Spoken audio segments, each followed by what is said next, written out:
Step off the bus, now. The officer's voice cracked like a whip, hand hovering over his holstered weapon. Elijah Brooks, a 68-year-old black bus driver, raised his hands slowly. "I'm the driver," he said calmly, "not the threat." But by then, it was too late. What began as one man standing up to protect a mother and child from harassment spiraled into a brutal arrest, face down on the pavement, knees in his back, blood on the sidewalk. They thought he was just another elderly man they could silence. They thought he had no one watching. They were wrong. Because miles away, in the wilderness, his estranged son, Isaiah Brooks, was watching.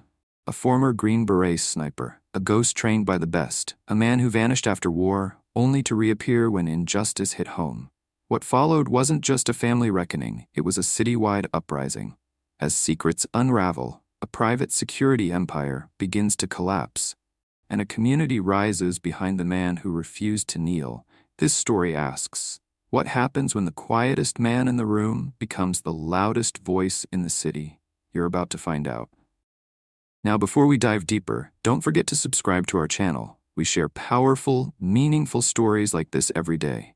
And drop a comment below to let us know where you're watching from. Thank you. Let's get back to the story. Step off the vehicle now. The officer's voice was sharp, laced with adrenaline and authority, like he'd been waiting his whole life for someone to disobey. Elijah Brooks blinked through the glare of the flashing lights. "Officer, what's the problem? I had a disruptive passenger earlier, but I said hands where I can see them. Off the bus." The demand echoed down the steel frame of the city bus like a gunshot. Passengers froze, a child whimpered, and Elijah, 68 years old with a spinal disc worn thin from decades of driving Route 27, did what he always did. He complied. He stepped down into the cold morning air, his knees stiff, his breath white in the frost. The officers descended on him like wolves. One hand shoved him hard against the side of the bus. The other yanked his wrists behind his back with such force he gasped in pain. "Wait, what are you doing?" he asked, bewildered. "I'm the driver." "Yeah?" sneered Officer Chad Riker, twisting the cuffs tighter. "We got a report of an aggressive black male threatening passengers. You fit the description." Elijah's lip cracked against the side mirror as he was pushed lower. Blood mixed with the morning dew on the metal. Inside, someone screamed. Someone else yelled, "He didn't do anything." "That's the driver." But the officers weren't listening. They never did. Elijah Brooks didn't like drama. He liked predictability.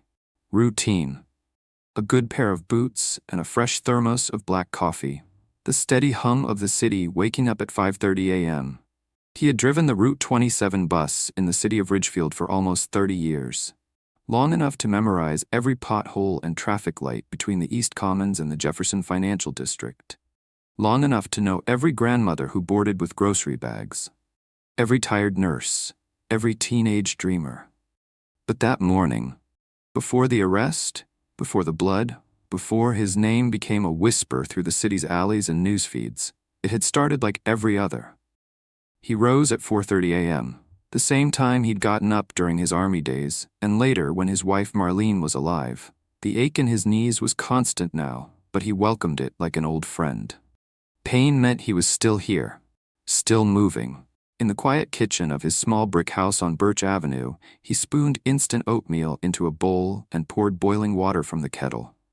Two black and white photos sat by the windowsill, Marlene in her church dress smiling like she used to before the cancer, and Isaiah, his son, in a high school football uniform, years before he'd vanished into war and come back. Different. Elijah looked at them both and nodded gently. "Mornin'." He walked to the sink, filled his dented thermos, and pulled on his Metro Transit jacket, faded navy blue with his name stitched in threadbare cursive. Elijah. The patch had frayed over time, but his pride in the uniform never did. He wore it not for status, but for respect. For the quiet dignity of doing your job and doing it right. Outside, the city still slept. The sky held that soft purple hue just before sunrise. His neighbor, Rico Martinez, 19 and already a mechanical genius, waved from beneath the hood of a rusted Dodge. "Elijah," the boy called.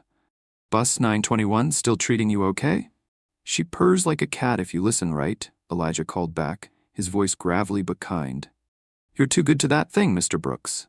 Elijah gave a small smirk. "Nah, she just respects me, same as any lady." They laughed. It was easy and warm. He reached the depot at 5:50 a.m. on foot, always did. Took his clipboard, did his pre-trip inspection with the precision of a soldier. Checked mirrors, walked the aisle, tapped the tires.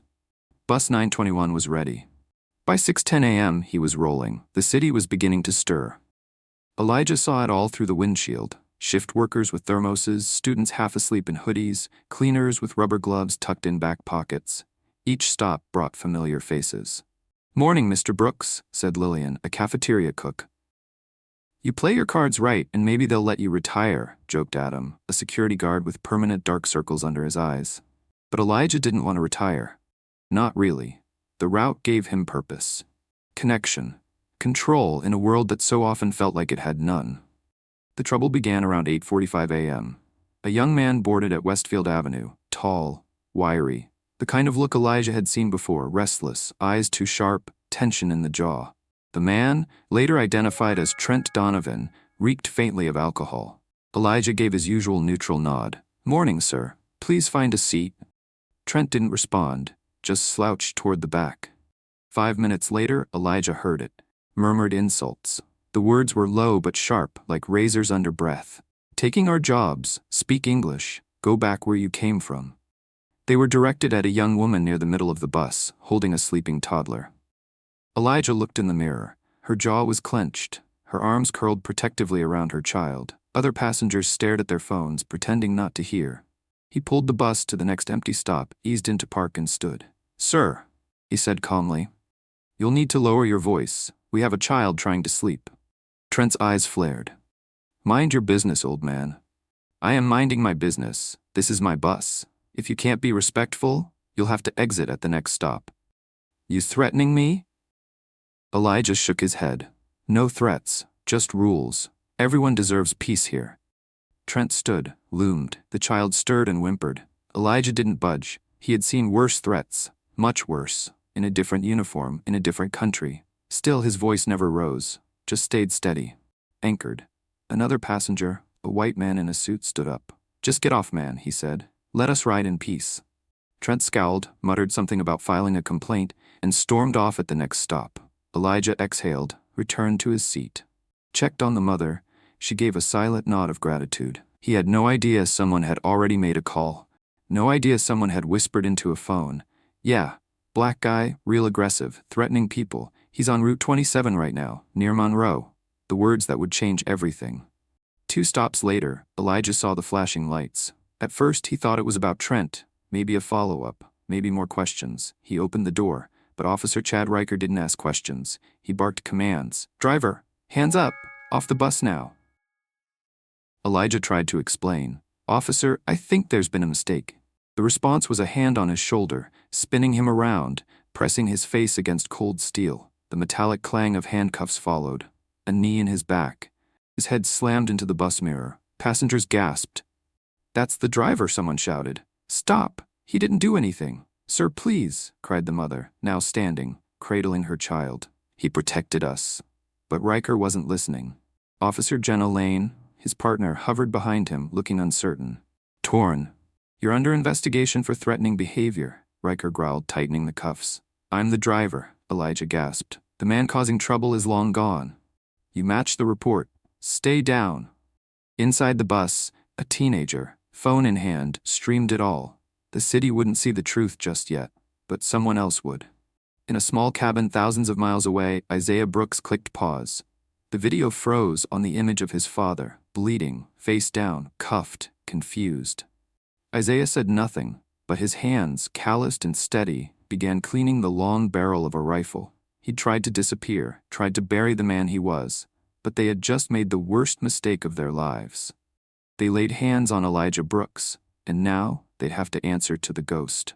The firelight flickered across the cabin walls, throwing long shadows on the maps pinned beside the window.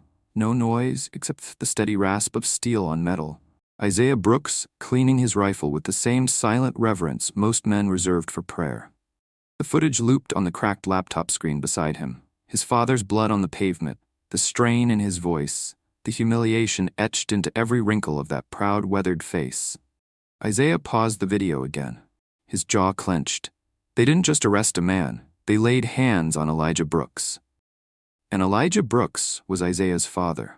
Out in the vast forest of northern Oregon, where the nearest neighbor was 5 miles of pine away, Isaiah had chosen solitude. 3 years in that cabin, away from a country that didn't know what to do with men like him. Men trained too well in war and too broken to live outside of it. They called him Ghost in his unit. Not because he moved silently, but because he never left a trace. Not a footprint. Not a sound, just whispers in the air and a kill count that grew every time his trigger finger flexed. But Isaiah had buried that life in the snow. The uniform, the mission reports, the faces, all of it sealed in an army-issued crate beneath the floorboards. Until now, he lifted the photograph taped beside his map, the one his father had mailed him 10 years ago. No note, just the image. Elijah in his Metro Transit uniform, standing by the bus, grinning with that quiet pride of a man who knew exactly who he was. That was the man they threw to the ground. Isaiah rose and walked to a locked trunk by the wall. The key, taped to the underside of a loose floorboard, slid into the latch with a metallic click. Inside, silence and ghosts. A tactical vest, custom equipment, identity documents, a flash drive labeled Omega Protocol, and a faded journal bound in weather-worn canvas. He didn't open it. He didn't need to. He already knew what was coming. The Ridgefield Police Department wasn't ready. But then again, they never saw the shadows coming. Especially not shadows who'd once trained in Fort Bragg's black sites, run ops in Eastern Europe, and neutralized hostiles in the dead of night with a heartbeat that never changed pace. As dawn broke over Ridgefield, Commander Randall Huxley, stoic behind his mahogany desk, was already making calls. "Contain the narrative," he ordered. Driver was uncooperative. We followed protocol. Nothing more. He tapped his pen as Officer Chad Riker stood stiffly across from him, nursing a bruised ego and a sore wrist. "I was just doing my job, sir." "And making it 10 times harder for the rest of us," Huxley snapped. "You didn't check ID? You didn't verify the report before going full cowboy?" Riker shrugged. "He fit the description." "No, he fit your assumptions," Huxley leaned in. "And if this blows up, we're all going down with you." Outside the office, Officer Laura Medina watched the conversation through the glass. She gripped the manila envelope tighter under her arm. Inside, a copy of the incident report and a flash drive of her own. She'd stayed quiet before, watched too many reports be adjusted to fit the official narrative. But something about Elijah Brooks, the way he stayed calm even when cuffed, had hit her hard. Like the face of her grandfather. Like the voice of someone who didn't deserve what happened. Later that afternoon, she placed the flash drive in her desk drawer. Unmarked, hidden, waiting. Meanwhile, back on Birch Avenue, Elijah sat in silence, released. No apology, no charges, no acknowledgement. Just a cold, "You're free to go" from a desk sergeant who wouldn't meet his eyes. He moved slower now. His ribs ached where the pavement had introduced itself to his side. His lips still split from the mirror. His pride bruised deeper than any wound. The thermos from that morning sat untouched on the table. Cold. Bitter. He hadn't called anyone. Hadn't told the transit authority what happened. Just dialed in sick and sat on the porch, watching the wind shift through the trees, watching the world move like nothing had happened. Like he hadn't been thrown down for daring to speak up, for protecting a mother and her child from a drunk man's hate. He glanced at his front gate. Then at the old photo of Isaiah in uniform still framed on the hallway wall. It had been 4 years since they spoke. The last time ended in shouting, Isaiah accusing him of not understanding what war does to a man. Elijah accusing his son of running away from everything that made him human. The words still echoed. "I went through hell to make sure this country didn't burn down, and now it's burning anyway." "You went through hell, son, but you didn't have to bring the fire back with you." Elijah closed his eyes, tried to breathe. That night, a small white envelope appeared on his welcome mat. No stamp, no return address, just his name. Written in block letters, sharp and familiar. Inside a note, "You don't have to stand alone anymore." For the first time since the incident, Elijah's hands trembled. And for the first time in years, he wept. Miles away, Isaiah watched the precinct from a rooftop across the boulevard. Night vision goggles, laser rangefinder, every angle mapped. He wasn't planning an assault. Not yet. This was reconnaissance, the kind of thing that didn't make the news, the kind of thing only ghosts did. His earpiece crackled. Whiskey Echo 7, confirm receipt of visual packet. Received, he said softly. Assessment? Riker's unstable. Huxley's connected to Helix Tactical. 5 excessive force complaints buried by internal affairs. It's a containment unit with private security ties. Proceed with caution. You're not alone on this. Ghost protocol in motion. Understood, Isaiah replied and clicked the radio off. Ghost protocol. He hadn't heard those words in years. If Ghost was involved, then this was bigger than his father, bigger than Ridgefield. This was a test site for something darker. He picked up his encrypted phone and dialed a number he hadn't used since the day he vanished into the pines. After 3 rings, a woman answered. Vanessa Quinn. It's me, Isaiah said, quietly. A long pause. I thought you were dead. I was. Then they touched my father. Vanessa's voice sharpened. What happened? He told her. Briefly, efficiently, like a field report, like ripping bandages off old wounds. When he finished, she sighed. You realize what you're stepping into? I'm not stepping in, I'm already inside. Another pause. What do you need? Eyes, sources, and I need you to dig into Helix Tactical. I've seen their blueprint before. This isn't policing, it's paramilitary control. I'm on it, she said. And Vanessa? Yeah? Don't try to protect me this time. Just help me protect him.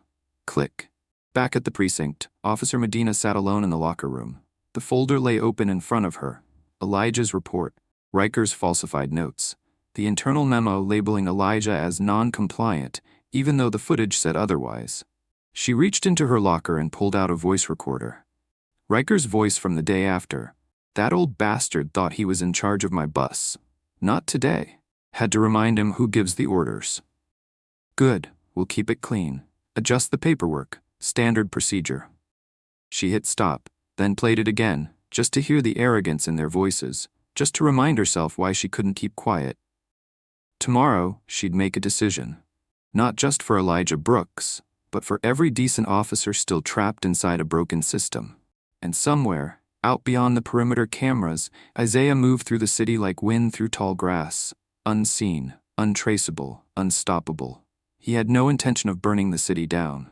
But if the people who hurt his father thought there wouldn't be consequences, they were about to learn what silence sounds like, right before the shot. Detective Huxley, it's not just one video, there's chatter everywhere. Reddit, Discord, dark web forums, someone's pulling strings. Commander Randall Huxley leaned back in his chair, expression cool despite the rising unease in the room. His office in the Ridgefield Police Department looked more like a war room now. City maps pinned on corkboards, confidential memos scattered across his desk, a laptop screen blinking with surveillance feeds from public squares and intersections. He tapped his fingers on a Helix Tactical folder. Do we have a name? Not yet, said his assistant, but someone's been poking around our internal files. We traced a proxy route back to somewhere in Oregon, military-grade encryption. Huxley's eyes narrowed. Military? Possibly. Could be someone with special ops experience. But it's surgical. No traces left behind. Whoever it is, they've already seen the Murdoch footage. Huxley muttered something under his breath. Start flagging unusual behavior, especially inside the department. If anyone's leaking, I want to know. He closed the Helix folder and stood. The window looked out across downtown Ridgefield. For a moment, he said nothing, just stared at the city below. They're trying to turn this into a symbol, he said finally. That old man on the ground, bleeding, they think it makes him a martyr. He turned to the assistant. Let's remind them that symbols can be erased. Across town, Elijah Brooks sat on his porch, hunched over a notebook. He hadn't written much in years, but something about the silence had started to feel heavier than usual. Words didn't come easily, not since Marlene died, not since Isaiah stopped calling, but the pen in his hand moved slowly, stubbornly, across the page.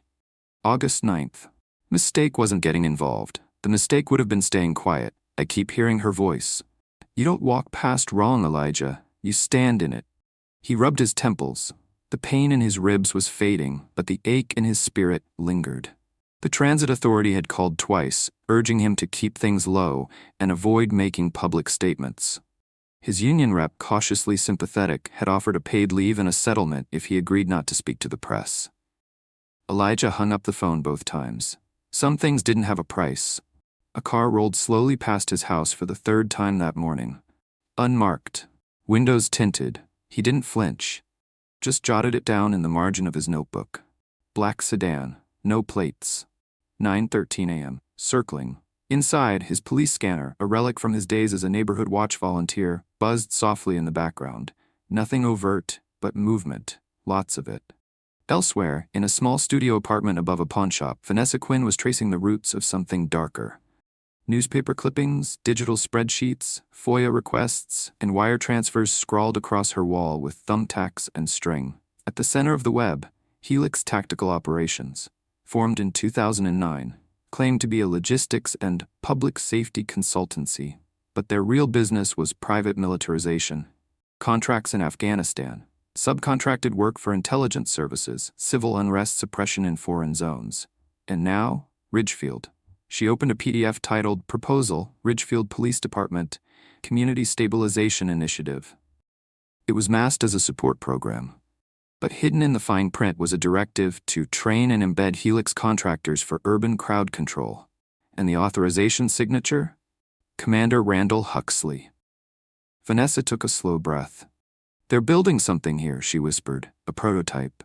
She picked up her phone and called Isaiah. He answered on the second ring. "I found it," she said. "Huxley's not just involved, he's the architect. Ridgefield is the test site. They want to implement this model across the country." Isaiah's voice was quiet but steely. "Then we take the model apart, before it spreads. Isaiah, this isn't just about one bad officer or one broken precinct. They're turning cities into war zones, with civilian compliance. Quiet occupation."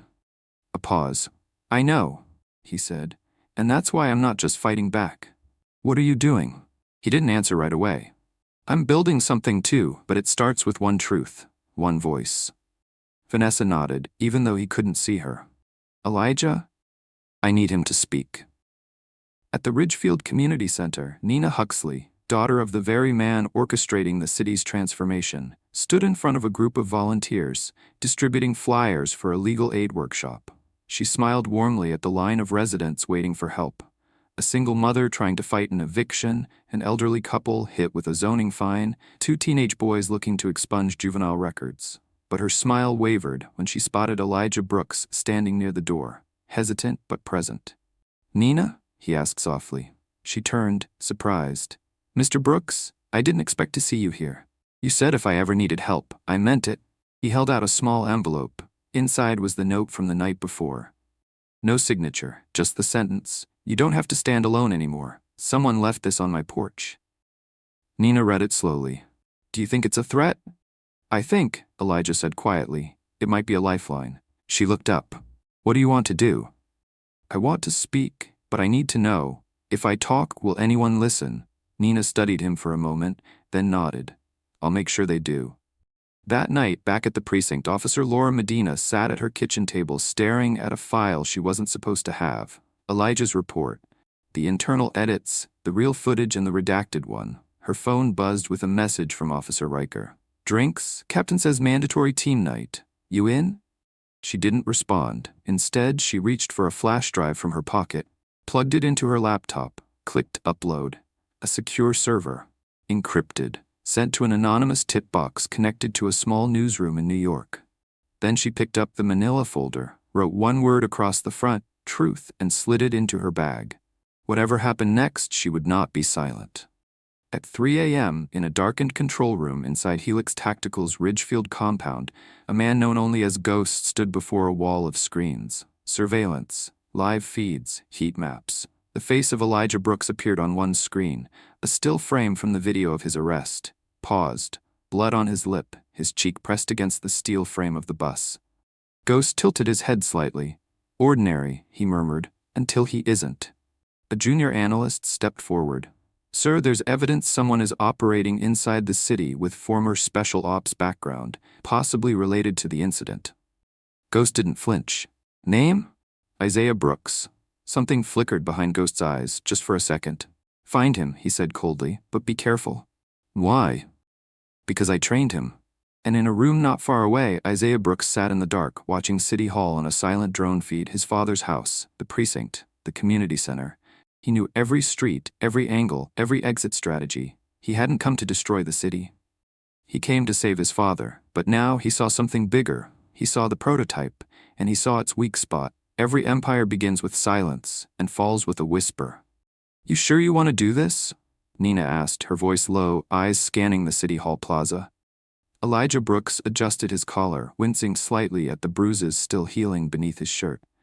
"Not sure," he replied, "but necessary? Yeah, I think I'm finally sure of that." Nina glanced down at the folded paper in his hand. It wasn't long, just 2 pages, but she could feel the weight of it pressing against every breath Elijah took. It wasn't a speech, it was a reckoning. They stood at the base of the City Hall steps. Above them, a modest podium, a few scattered reporters, a mic, nothing grand, but someone had tipped off the local news stations. And Ridgefield was watching. Vanessa Quinn adjusted the camera feed from her tripod, nodding once to Elijah. Beside her, a dozen neighborhood residents had gathered, some holding hand-drawn signs. Rico Martinez, arm in a sling, stood with quiet defiance. His bruises had faded, but the memory of being dragged into an alley for refusing to hand over his phone had not. At 2 p.m., the mic crackled to life. Elijah stepped forward. He didn't raise his voice. He didn't deliver a sermon. He simply spoke. "My name is Elijah Brooks. I'm a bus driver, a veteran, a father, and I've spent the last 30 years doing the same route every weekday, like clockwork." Route 27. He paused, looked down at his hands, at the small tremor in his fingers. "I believed, for most of my life, that if you kept your head down and did your job well, you'd be safe. That dignity came from quiet endurance, that if you didn't cause trouble, trouble wouldn't come for you." He looked up, his voice tightening. "Last week, I learned that's not true." Camera shutters clicked, phones recorded, the crowd stilled. "I spoke up to protect a woman and her child from hate, and for that, I was thrown to the ground, cuffed, humiliated, by the very people who swore an oath to protect us." He raised the note he'd received, "You don't have to stand alone anymore," and held it to the wind like a flag. "Maybe I used to believe we were alone, but not anymore." Silence, then applause. It began with Rico, then Vanessa. Then it swelled, modest, raw, honest. The kind of applause that isn't for performance, but for courage. Behind the crowd, a figure in a dark hoodie stood perfectly still, watching. Isaiah Brooks didn't need to be seen. He just needed to see his father stand. Inside the Ridgefield precinct, Officer Laura Medina watched the press conference on her phone with the volume off. She could hear the buzz from the other officers around her, could feel the discomfort ripple down the hall like a nervous system jolting awake. She walked past Riker, who scoffed as Elijah's face appeared on the TV in the corner.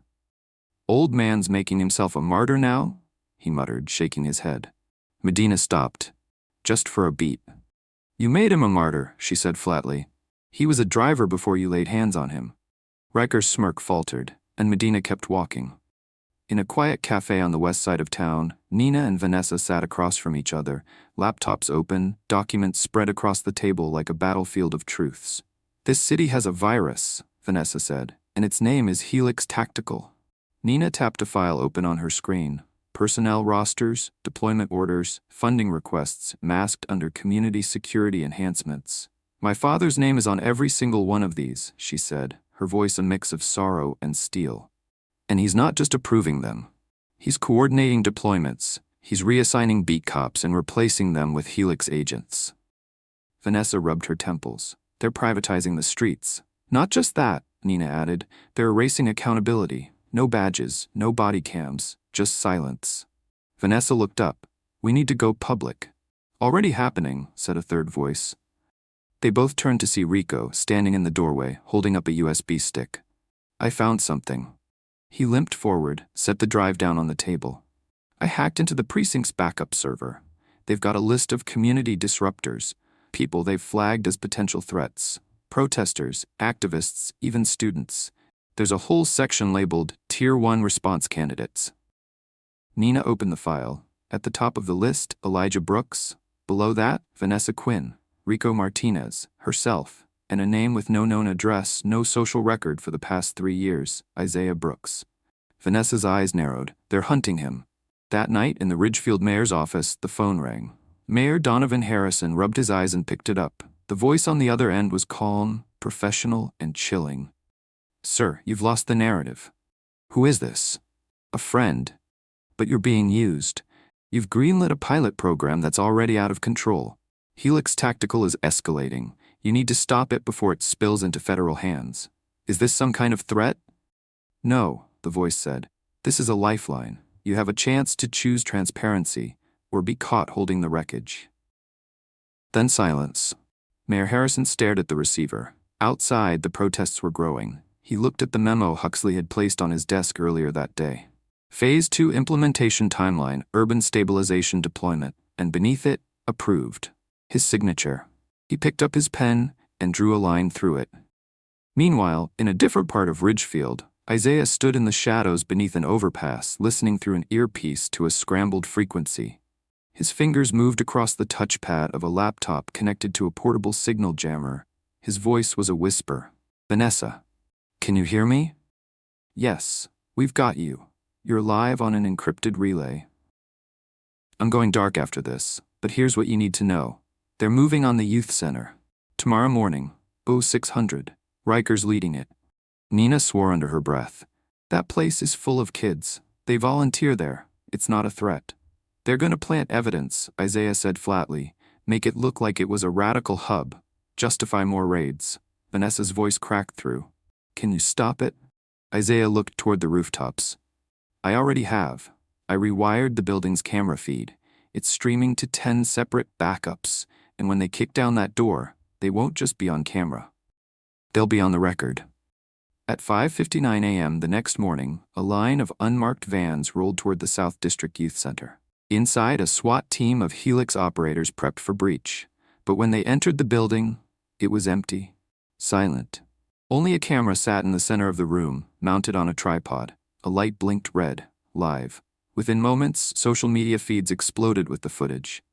Thousands of viewers watched in real time as the so-called insurgency hub revealed itself to be nothing but a quiet, empty learning center filled with books, chalkboards, and donation boxes. And standing across the street, in a nondescript sedan, Isaiah smiled faintly. Sometimes the best shot is the one you don't take. Officer Chad Riker paced like a caged animal. The footage from the youth center raid had gone viral overnight. Not just in Ridgefield, national media outlets had picked it up. Private force storms empty youth center. Hashtags exploded across every platform. Justice for Elijah. Defend Route 27. And now, ghost in Ridgefield. Inside the precinct, the mood was fractured. Some officers stared silently at their desks. Others exchanged tight-lipped looks, side-eyeing the hallway like it might collapse at any moment. At the center of it all, Commander Randall Huxley stood with arms folded, watching the local news on the mounted television in the break room.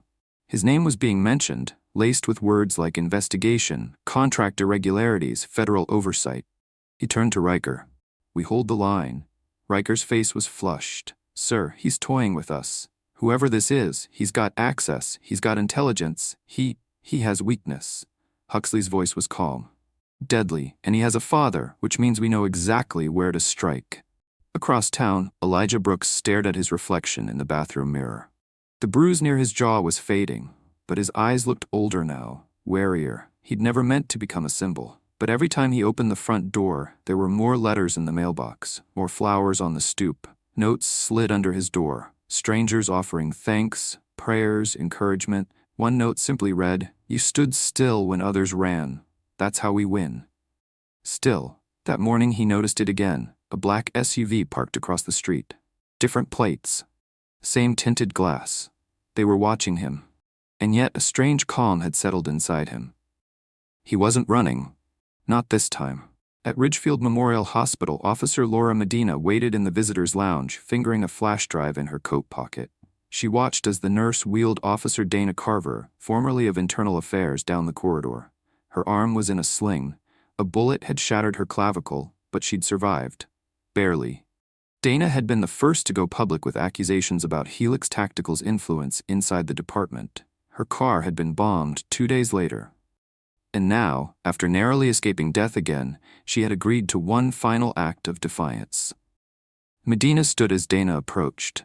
"You ready?" she asked quietly. Dana's voice was hoarse. "I'm not the only one with blood on my hands, but I'm done letting them write the story." Medina handed her the flash drive. "Then let's burn the script." At Channel 6 News, Vanessa Quinn sat across from her old college friend, Sarah Marsh, now the evening anchor. Between them, documents, audio recordings, video clips, classified Helix contracts, leaks gathered over months. 3 minutes, Sarah said. That's all I can get you on air. After that, the station cuts the feed. Vanessa didn't hesitate. 3 minutes is all I need. The segment aired at 6:35 p.m., no teaser. No context, just raw footage. Helix operators storming an empty youth center. Officer Riker's voice barking orders. The vacant halls, the camera blinking red.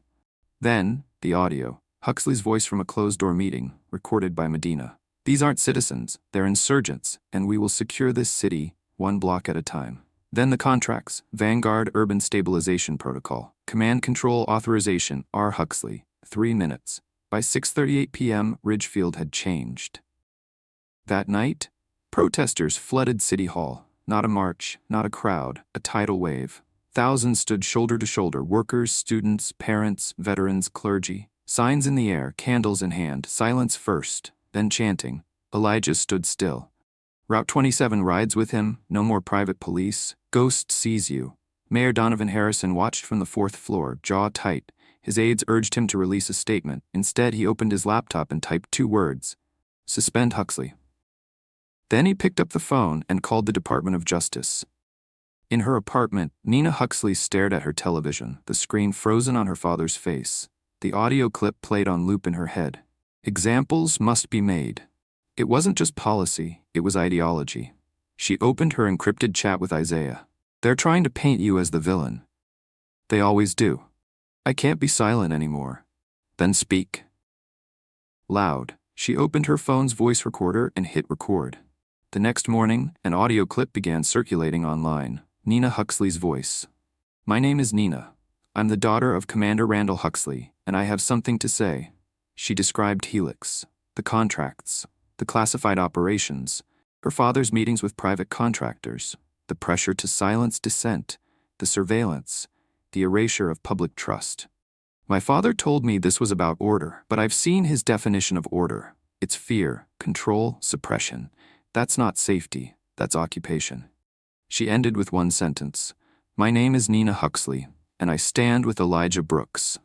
Inside the Ridgefield Police Department, the division lines finally snapped. Some officers removed their Helix-issued patches, others refused orders, a few walked out altogether. Commander Huxley, red-faced and raging, called an emergency meeting. We are under attack, he barked. This is a coordinated campaign to dismantle law enforcement. You want to give the city to criminals? Be my guest, but I'm not surrendering. From the back of the room, an officer muttered, You already did, the minute you stopped serving the people. The silence that followed was heavier than any bulletproof vest. And in the shadows of Ridgefield's industrial district, Isaiah prepared for what came next. He wasn't alone anymore. He had names, coordinates, floor plans, communications grids, but more importantly, he had eyes watching from every corner. Citizens, activists, former officers, even hackers. The city wasn't just rising up, it was reorganizing, and Ridgefield's greatest weapon wasn't his rifle. It was truth. Truth distributed like fire. He slid a file across the table to Vanessa. Final piece. It connects Huxley to Helix's prototype rollouts in 5 other cities. Vanessa nodded. What do you want me to do with it? Isaiah stood. Make them regret ever laying hands on my father. The rain fell in sheets over Ridgefield. Cold. Relentless. The kind of storm that made sidewalks glisten and sirens echo longer than they should. Inside an abandoned machine shop on the city's edge, Isaiah Brooks stood before a wall covered in maps, surveillance images, and data points connected by red thread. Helix vehicle routes, command center locations, known Helix operatives, civilian zones marked as hotbeds of dissent. And one picture pinned dead center, his father, Elijah. Isaiah's voice was calm, but the undercurrent in it was ice. They're planning something big, mass detentions, raids on homes of identified disruptors. It's no longer about intimidation, it's about silencing the last voices before federal oversight hits. Vanessa Quinn sat nearby, drenched from the storm, reviewing the latest drops from Officer Medina. They're accelerating the timeline, whatever they call it. Stabilization, containment, they're preparing for full-scale control. Isaiah nodded. They think if they move fast enough, the feds won't catch up. He looked down at a coded message blinking on his laptop screen, sent from an anonymous Helix server and intercepted by his own custom encryption. Phase 2 initiation, 400 hours. Primary targets: Brooks residence, youth center, community press outlets. He turned to Vanessa. It starts tonight. At 2:13 a.m., a silent convoy of black SUVs moved like shadows down Birch Avenue. Their headlights were off, their license plates untraceable. Inside each vehicle, men in dark tactical gear held stun batons, zip ties, and voice-activated body cams set to loop on a fixed 30-second delay. At Elijah Brooks's home, the lights were off. The house looked empty. Still, the first team approached cautiously, sweeping the porch, flanking the windows. Then, a creak. One step onto the porch, and all power in the block shut off at once. Boom. The detonation wasn't deadly, but it was blinding. A controlled EMP blast fired from a hidden rooftop 2 blocks away. All Helix comms went dark. Moments later, water pipes ruptured beneath their vehicles, pressure timed from the city's old fire system. A geyser exploded under their lead SUV, knocking it into a parked car with a metallic screech. In the panic, someone shouted, "Contact! Contact!" But there was no contact, just shadows and silence. Across the city, the same scene played out again and again. Helix teams moved to seize known activists, but they found empty apartments, phones with timed message loops, doorways rigged with flash triggers that disoriented and scrambled their night vision optics. The resistance wasn't armed. It was prepared. One operator pulled a door open in a dark hallway and found himself face to face with a mounted livestream camera, already broadcasting his image to thousands online. On the wall behind the camera, spray-painted in bold red, "The whole city is watching." At the Ridgefield Community Radio office, Rico Martinez sat at his console, headset tight, fingers flying across the keyboard. "All feeds are stable. Vanessa, you're patched into the East Relay. Nina, your hotspot's working. Audio levels clean. Repeat, clean." Nina's voice buzzed through. "Is it really happening, Rico?" He didn't look up. "It's been happening. Now it's just visible." He opened the main mic. "This is Ridgefield Community Broadcast, live and uninterrupted. If you're hearing this, know you're not alone. Tonight, Helix Tactical moved on our neighborhoods, our schools, our elders. But we were ready. Stay inside. Film everything. Protect each other. And remember, truth spreads faster than fear." Behind him, a group of high school students, college dropouts, and former interns managed the switchboards, broadcasting eyewitness calls and looping clips of Helix's failed raids. No one slept, but no one fled either. By dawn, Ridgefield was a city transformed. On paper, Helix still controlled every checkpoint, every precinct, every patrol schedule. But in the streets, in the alleys, on the rooftops, they were losing. Because power isn't just about gear, guns, and orders. It's about belief. And Helix had lost the public. Commander Huxley slammed his fist against the wall of the command center, the monitors behind him flickering in and out of static. "Where's the response unit?" he barked. "Cut off," came the nervous reply from a technician. "EMP pulse. Possibly homemade. And sir, we've had 20 resignations from internal officers since midnight." Huxley's voice dropped to a dangerous murmur. "Then get me Ghost." A moment later, the silver-haired man appeared on the encrypted line. Calm, impeccable suit, scarred hands. "You're losing control, Randall," Ghost said without emotion. "I need authorization for lethal force." Ghost's eyes narrowed. "This isn't Fallujah. This is a city with reporters and live streams. You start shooting civilians, we're not a security force, we're war criminals." "They're not civilians," Huxley snapped. "They're insurgents. And one of them is the most lethal Ghost you ever trained." Ghost didn't flinch. "Exactly. Which means you won't win this in the dark." He leaned forward. "If you want to beat Isaiah Brooks, you'll have to do it in the light." Click. The screen went black.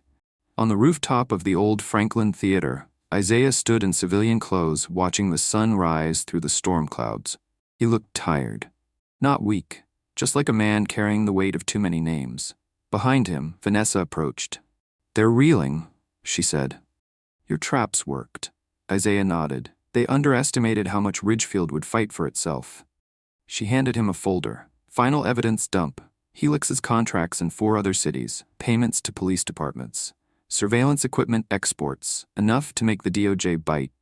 He opened it, flipping through page after page, and then he paused. The final document. A Helix operation memo.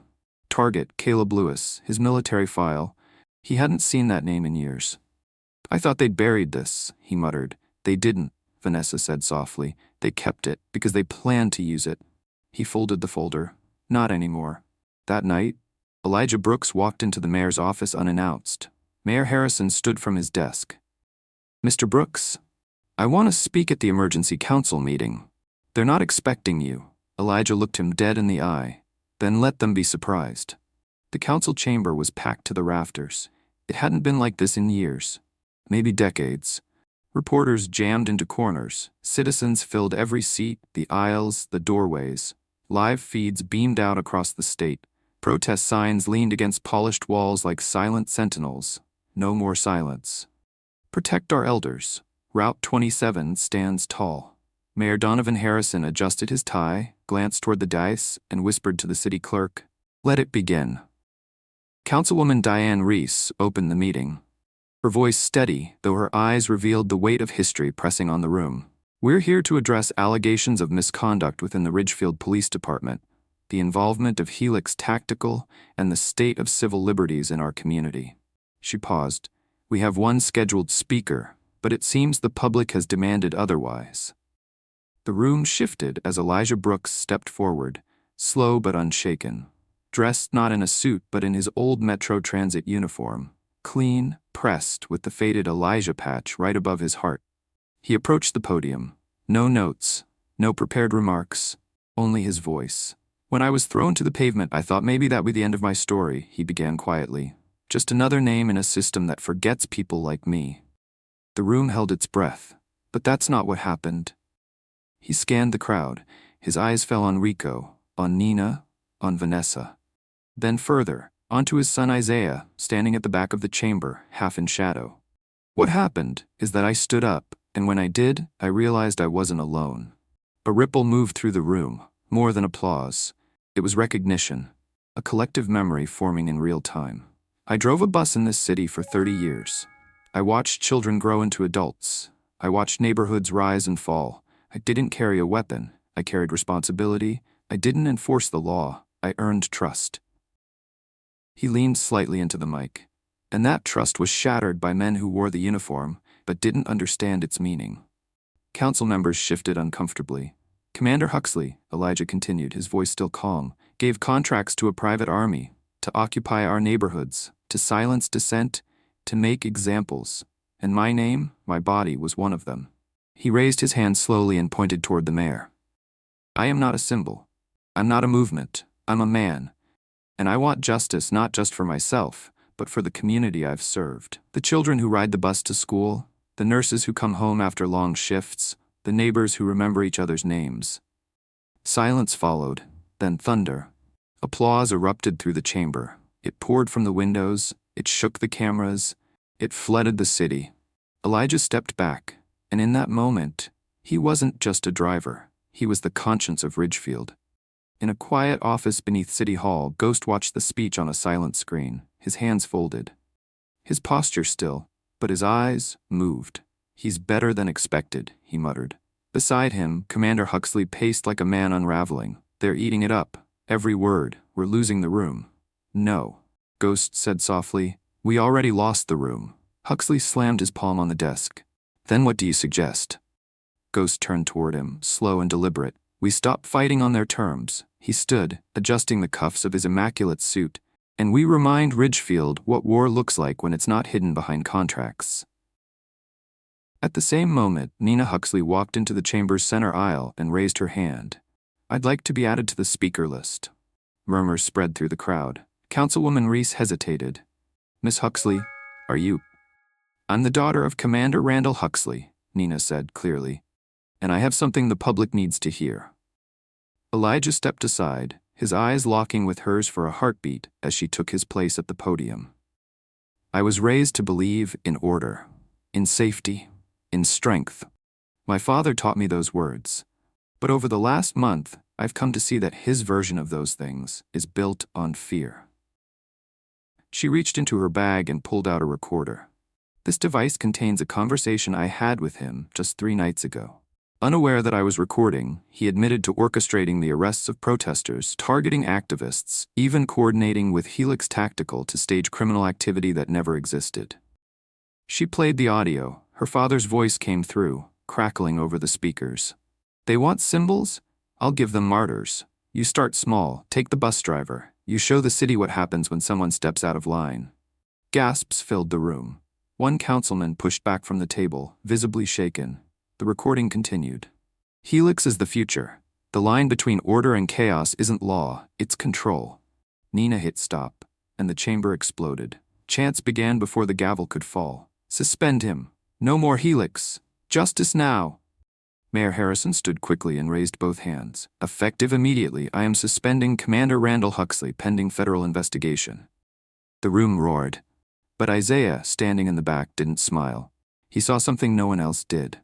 A flicker in the balcony, movement, a shape that didn't belong. 3 blocks away, at the temporary Helix Tactical Command Post, Ghost walked slowly to the edge of a steel table where an operator sat with trembling hands. You failed, Ghost said simply.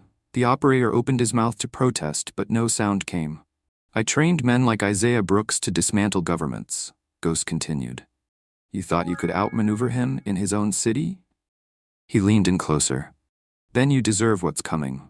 Outside City Hall, as the crowd surged into the streets, Rico received a message on his encrypted channel. Targets acquired, proceeding to remove. He stared at the message, confused. But Isaiah was already moving, pushing through the crowd, dialing a burner phone. Nina, get Elijah out, now. Why? Because they're not done. He turned the corner, scanned the rooftops and saw it. A glint of glass, a scope. His breath caught. He didn't think, he just ran. Inside the chamber, Elijah and Nina exited into a side stairwell, flanked by 2 volunteers. I don't understand, Nina said, breath short. What's happening? Elijah, someone called from behind. He turned, and the bullet shattered the glass door a foot from his head. Screams followed. People dove. Chaos erupted. But Elijah didn't move. He stood still. Not frozen. Resolute. Isaiah appeared seconds later, tackled him behind a concrete pillar, covering his father's body with his own. You okay? He gasped. Elijah looked at him, stunned. You're here? I'm always here, Pop. The stairwell echoed with footsteps, shouts, and the faint buzz of chaos behind them. Isaiah crouched beside his father, pulse hammering, eyes scanning the upper floors. 1 shooter, maybe 2. Rooftop angle, suppressor. It wasn't a scare tactic, it was a kill shot. Stay low, he whispered. Elijah looked at him, chest rising with shallow breaths. You saved me. Isaiah didn't look away. No, I showed up. The door behind them creaked. A volunteer peeked in, panicked. There's more movement on the roof. Security says they've never seen these men before. Isaiah stood, every muscle on edge. Because they're not security. He turned to Elijah. You have to go. Now. I'm not running. You're not running. You're repositioning. Elijah stared at him, and finally he nodded. The volunteer helped him to his feet, and together they slipped into the lower hall. Isaiah stayed behind. He reached under his coat, retrieving the compact .45 he'd carried since the wars. He checked the slide, chambered around, and moved like a shadow up the stairwell. Whoever fired that shot knew exactly who they were aiming for. And Isaiah knew exactly who would give the order. On the rooftop of City Hall, Ghost stood with wind tugging at his coat, one hand resting on a pair of binoculars, the other on the earpiece feeding him real-time updates from Helix units scattered across Ridgefield. The shooter beside him disassembled his rifle with robotic precision. Ghost didn't flinch. You missed. The shooter stiffened. Wind shifted. Save it. Ghost turned toward the horizon. The crowd below was swelling again, the chants louder, bolder. The city wasn't afraid anymore. It was angry. They think he's a symbol, Ghost murmured. But symbols have edges. Break them, and they bleed. Suddenly a voice behind him. Funny thing about symbols. The click of a safety disengaging. They also have suns. Ghost froze, then slowly turned. Isaiah stood 10 feet away, gun raised, stance loose but lethal. The shooter beside Ghost reached for his weapon. Isaiah didn't blink. I wouldn't. The man froze. Ghost studied him. Isaiah Brooks. You used to be sharper. You would have taken the shot already. I didn't come here to kill you. Ghost arched a brow. No? Isaiah stepped forward. I came to end this. Below, in a temporary holding room inside City Hall, Elijah sat beside Nina and Vanessa. The tremble in his fingers was gone now. He looked still, not calm, not safe, but certain. Rico burst in, phone in hand.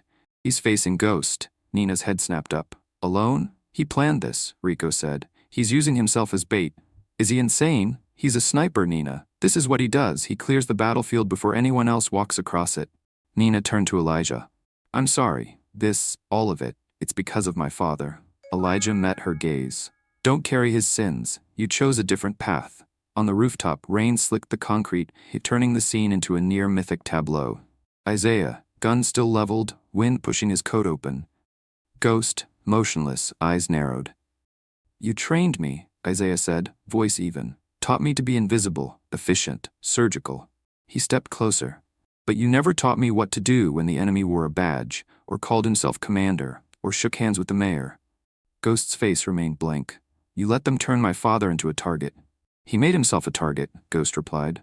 By standing still when we were in motion, by speaking when we needed silence. Isaiah's jaw clenched. That man raised me. He gave this city 30 years. He's not a threat. He's a mirror, and you're scared of what it shows. Ghost's fingers tapped the binoculars. You've gone soft. Isaiah tilted his head. You've gone corporate. And with that, the rooftop door burst open. It wasn't Helix. It was a flood of light. Drones, cameras, microphones, broadcast live. Vanessa's voice came through earpieces citywide. We're live from the rooftop of Ridgefield City Hall, and we're here with the man known only as Ghost, the private warlord behind Helix Tactical, caught orchestrating a failed assassination attempt. Ghost's face hardened for the first time. You streamed this? Isaiah stepped back. I didn't need a bullet. He holstered his weapon. I just needed the truth. Across Ridgefield, screens lit up at coffee shops, in bus terminals, at precincts. Ghost's face, the shooter, the words, the lies laid bare, and then his voice, that last sentence. We silence them now or we lose the narrative.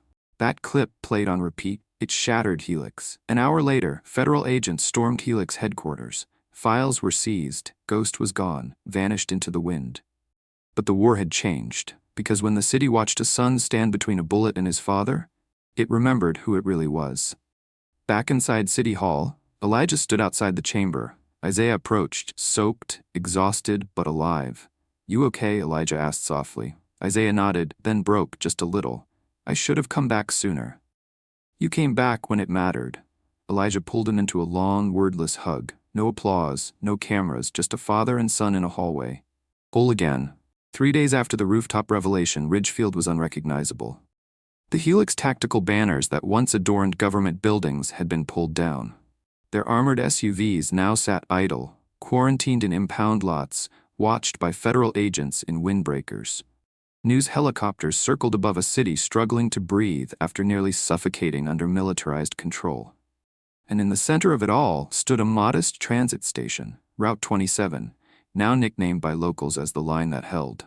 Inside the break room, Elijah Brooks poured 2 cups of coffee. One black, one with a splash of cream. He passed the first to Isaiah, who sat at the table, a folder open before him.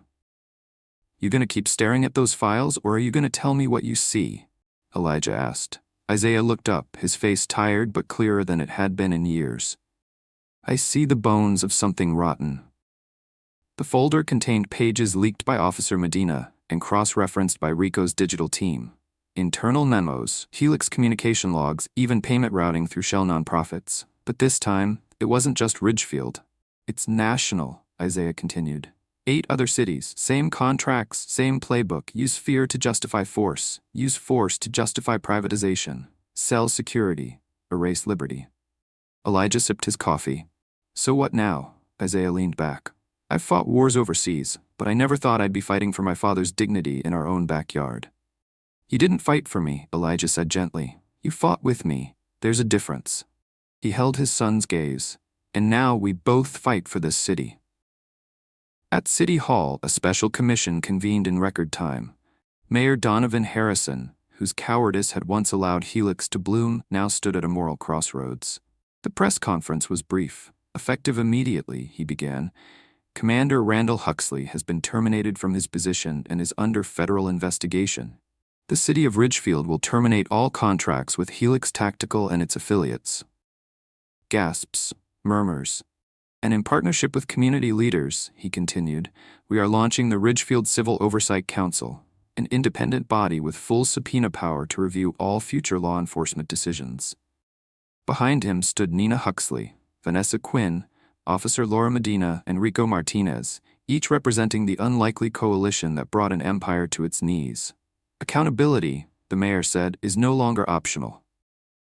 Meanwhile, in a hospital across town, Officer Dana Carver watched the conference from her recovery room. Her shoulder was still bandaged. Nerve damage meant she'd likely never return to patrol duty.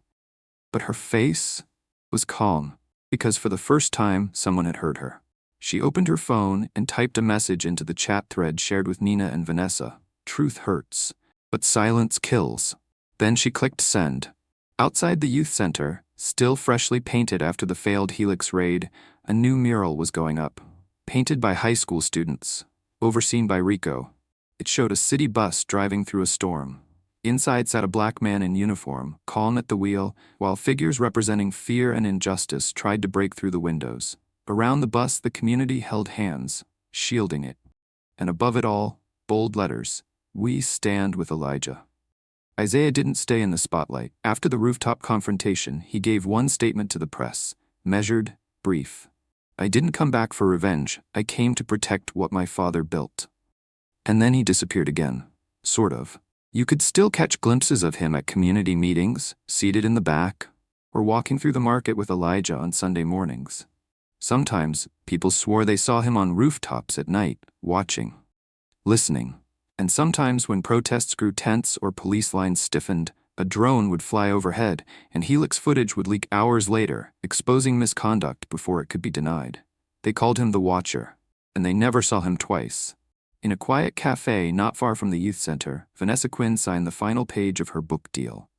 The working title? The Man Who Stood Still. It wasn't about war, or spies, or Helix. It was about Elijah. About what it means to hold the line, not with bullets, but with principle. 1 month later, the city of Ridgefield held a dedication ceremony. A new transit station was unveiled on maple and birch, glass walls, solar roof, a bronze plaque at the entrance. The Elijah Brooks Terminal, in honor of every citizen who refused to be moved. Elijah stood beside the mayor, still in uniform, as applause rippled through the crowd. And then, something unexpected. Mayor Harrison stepped aside and nodded. Elijah approached the mic. I used to believe silence kept us safe, he said, that if you kept your head down, the storm would pass. He looked out over the crowd, saw students, nurses, volunteers, officers. But silence isn't safety. It's surrender. He paused. And this city, our city, has remembered how to speak. Cheers. Real ones. The kind that crack open the sky. Back on the same rooftop where it nearly ended, Ghost stood alone, watching. He held a burner phone in his gloved hand, dialed once, waited. A voice answered, Operation Ridgefield is dead. Ghost didn't argue. We adapt, he said coldly. New city, new face. A pause. What about the Ghost? Ghost's eyes narrowed at the skyline. His war's not over. He just won the first round. Click. That night, Elijah sat on his porch. Same cup of coffee, same swing, different world. Isaiah joined him. They said nothing for a long while, just sat. Finally, Elijah spoke. You think it's over? Isaiah shook his head. No, but it started. What has? Isaiah looked out at the street. The rebuilding.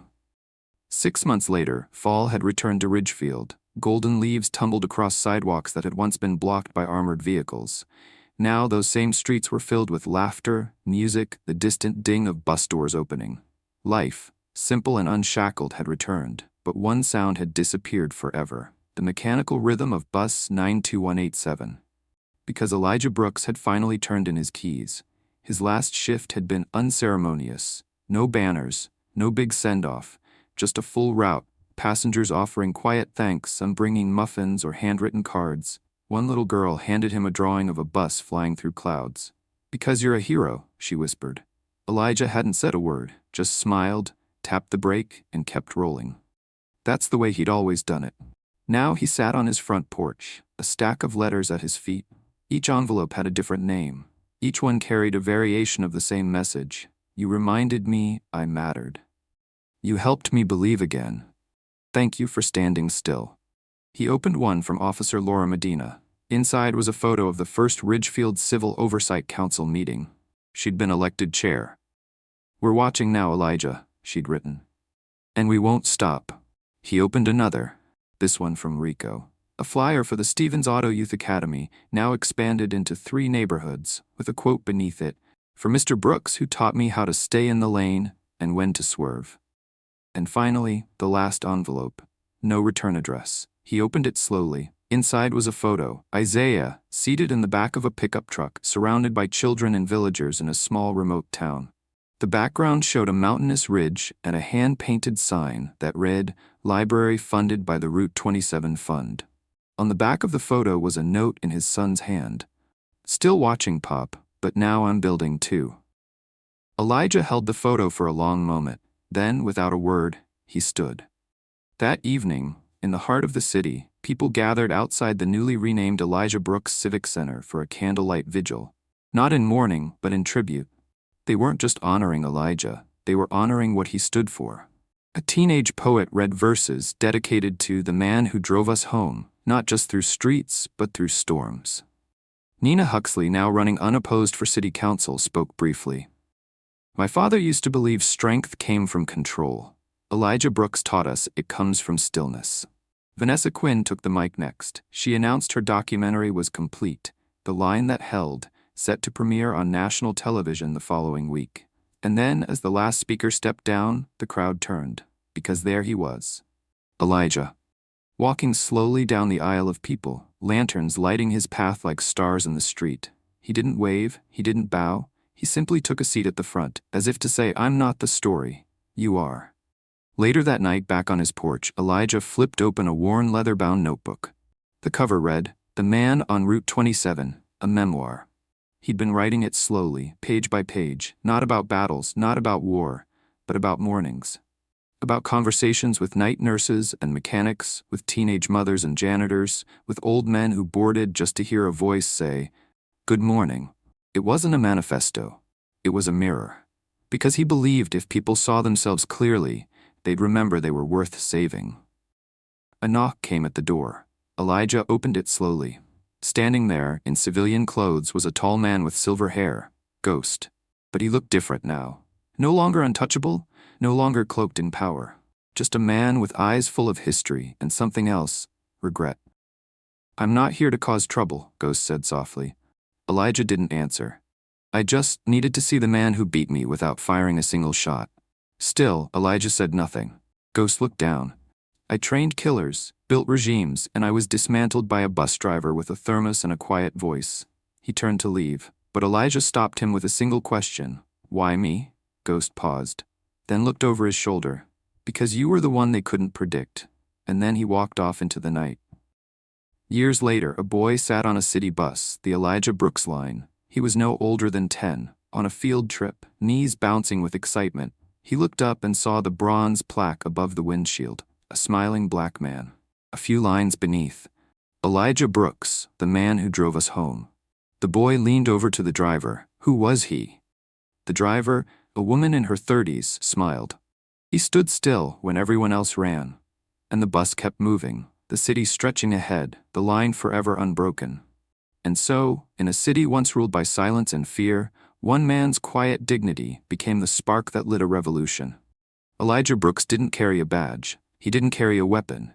He carried a community, street by street, stop by stop, until the city finally remembered its soul. He didn't fight to be remembered. He stood so others would no longer be forgotten.